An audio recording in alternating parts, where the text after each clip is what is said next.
Honda Click 125. Ang topic na rin ngayon ay O2 sensor. Pag sinabing O2 sensor, ito yung hangin. Hangin na lumalabas doon sa exhaust natin. Yan yung balance natin sa AFR, yung sensor na to. Nakasaksak to malimit sa tambutso na magagaling sa head ng makina ng mga Honda Click. Doon nakasaksak yung sensor na yan, isang wire lang siya. Yan, isang wire lang siya lagi. At itong sensor na to, kapag naputok din yung main fuse ng fuse box ng mga Honda Click 125, tanggalin nyo muna to. Kapag hindi pumutok yung main fuse niya, 100% ang sira O2 sensor. Kaya isa to sa isususpect natin kapag naputok yung main fuse ng main fuse natin. Kaya ang isa lang wire niya, ang connection naman niya, yan, papunta naman ngayon siya dito. Yung connection niya. Yan. Isang wire lang siya, papunta siya ngayon dito. Sa slot column 8, row 3. Yan. Yan yung magiging ano niya, position niya. Ang trabaho naman ng auto sensor natin, ang auto sensor natin, siya yung magkakalculate. Yun yung trabaho niya, magkakalculate siya ngayon ng lumalabas na hangin doon sa exhaust. Yung burn ng oxygen natin, yung consumption ng oxygen, doon siya magkukompute ngayon sa narrowband, doon sa auto sensor natin. Ang auto sensor natin, lahat ng stock ng motor, saka sa galing brand new, puro narrowband na nakalagay doon. Wala pa tayong motor ngayon na brand new na may nakakabit na wideband. Narrowband lang ang nakakabit doon sa lahat ng stock ng motor natin, lalo na sa Honda Click 125. Kaya ang trabaho niyan, para ma-detect niya yung sense niya yung hangin na lumalabas sa exhaust at para ma-compute niya kung gaano karami yung hangin at ibabalance ngayon sa gas niya ngayon. Kung tutugma ba yung air and fuel ratio niya. Kaya napaka-importante yung trabaho nitong auto sensor na to. Ano ang trabaho nito? Malaki ang trabaho nito sa pagdating sa motor natin. Ngayon, ang values naman nitong narrowband na itong auto sensor natin nito, 0.45 volts DC to 1 volts DC. Ang equivalent niyan sa 45 volts DC, ang equivalent niyan is 14.7 AFR. Ngayon yung ratio niya. Equivalent sa 45 volts DC, ang equivalent niya is 14.7 AFR. Meron tayong chart nito bawat volts na lumalabas dito. Dapat may chart kayo nito para ma-detect nyo kung gusto nyo talaga maging accurate siya. May chart kayo nito kung ilang volts yung nakikita nyo dito sa auto sensor natin. Ang narrowband natin, kung makikita nyo dito sa narrowband natin sa auto sensor natin, siya yung nagde-detect ng hangin para ma-determine natin kung ano yung AFR niya. Ngayon, kung makikita nyo, mayroon tayong 45 volts. No? Yung 45 volts na yan, ang lumalabas dyan, ang tawag sa kanya is sinusoidal output. Ano to, ito yung word na katugma talaga sa sensor niya. Pero ito parang sine wave din to. Parang siyang sine wave na makaka-detect siya ng current. Yun yung magiging output natin. Yan yung proper word niya at sinusoidal output. Sine wave to siya. Sine wave to siya. Yan yung mga lumalabas na output sa mga sensor ng O2. At marami pang mga sensor na ito yung output niya. Yung sine wave din to siya. Kaya ang figure naman nito I equals to I. Sine wave. Minimum volts to equivalent to maximum volts. Yan yung signal ngayon niya na tumataas. Pag tumataas yung volts niya, tumataas din yung AFR niya. No, kaya meron tayong chart nito. O kung ayaw mo gumamit ng chart, pwede kayong gumamit ng diagnostic tools. At hindi mo makikita nga lang yung volts. Ang makikita mo doon, automatic na siya sa AFR na makikita mo. Pero pag manumanuhin mo to, may lalabas na volts dito, makikita mo siya. Pag yung volts na lumabas sa kanya, may corresponding na AFR range ang makikita mo doon. Katulad nito, 45 volts ang lumalabas sa kanya, standard to sa mga Honda Click, 14.7 AFR naman ang output sa AFR niya. Kaya sa O2 sensor, standard to 0.45 to 1 volts. Ang equivalent niya sa 45 volts is 14.7 AFR. Kaya yun yung lumalabas sa kanya. Lumalabas sa kanya sa sensor natin, ang lumalabas sa kanya, ang tawag sa kanya, sinusoidal output. Sine wave din to siya. Sine wave to siya, kaya yan yung output niya, yung current niya, ma-determine at ma-calculate para makalculate ng ECM natin kung ano yung AFR niya. Yan yung magiging trabaho ngayon ng O2 sensor natin. Kaya dalawa yung sensor natin sa pagdating sa pag-determine ng hangin. Isang narrowband at saka isang wideband.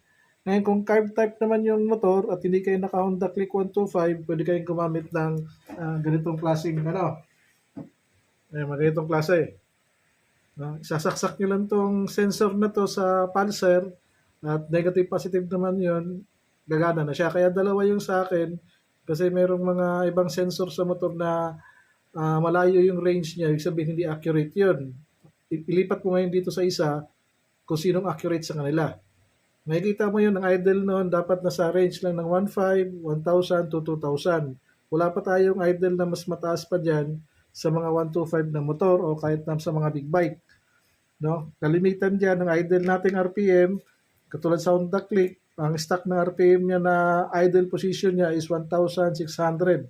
Plus minus naman yun, ibig sabihin nun, makikita mo sa compartment to, yung plus minus naman na yan, ibig sabihin nun, pwede ka mag 1.5, pwede ka mag 1.7 RPM. Itatapat ko naman siya ngayon sa stock position ng AFR natin sa Honda Click 125 natin. Kaya sundan muna natin yung stock position, pero kung mag-remap ka, diskarte mo na yon kung paano mo siya babaguhin, at lahat na nagre-remap sa buong mundo, hindi magkakapare-parehas yan. Depende yan kung anong sistemang i-apply nila doon. Pero kalimitan sa remap, gagalawin to para magiging lean ang motor. Hihinaan yung gas, palalakasin yung hangin. Kaya ma-adjust naman yun sa pamagitan ng remap. Kaya eto ngayon, pag ang description natin ngayon nito, yung volts natin, ang katumbas ng volts natin na lumalabas dito sa sensor na to, ang katumbas sa kanya, volts equivalent to AFR. Kaya nagba-variable volts siya, magba-variable din yung AFR natin sa pamagitan ng variable volts niya. Ito, standard tong 45 volts na equivalent sa kanya is 14.7 AFR. Ngayon, pag nasa stock position naman tayo, sa stock position tayo, yung narrowband natin, 0.5 volts to 1 volts pag narrowband. Ang wideband naman, kaya tinawag siyang wideband kasi napakalaki ng range ng volts ng sinasakop niya. Kaya niyang sumakop ng 0.5 simula sa 0.5 volts to 5 volts. Kaya yun yung laki ng yan. 1 volts lang yung narrowband, 5 volts naman yung wideband. Kaya ibig sabihin, kapag mataas yung volts na mahagip mo dito, mataas din yung reading ng AFR mo. Kaya ganoon ang computation nito. Mataas yung volts mo, mataas din yung AFR mo. Ang narrowband natin, 1 volts na pinaka-maximum niya, starting niya sa 0.5 volts to 1 volts. Kaya 14 at mababa lang ang AFR ng mga mas narrowband, mababa lang yung reading niya kasi hanggang 1 volts lang yung reading niya. Hanggang 1 volts yung reading lang niya. Hindi katulad sa mga wideband, umabot siya ng 5.0 volts. Kaya kayang patasin niya yung wideband niya. Kaya niya patasin yung AFR niya. Ito yung gagamitin natin na kung madali lang gamitin to. Sundan nyo lang yung stock na position ng stock position ng idle natin sa mga stock na motor na 125, 150 o kaya big bike. Sundan mo lang yung chart natin. Yung chart natin katulad nito, limbawa, sa narrowband, ang gamit natin narrowband na stock position na auto sensor, in between 10 to 14. Pwede kang lumaro dyan, yan yung magiging AFR mo. Katumbas naman siya ng RPM na 1,600 plus minus. So, pwede siya maging 1.5 o kaya pwede siya maging 1.7. Yan yung narrowband natin ng Honda Click. Gagamit ka ng wideband naman, iba naman yung sa wideband naman. Ito yung sa wideband natin.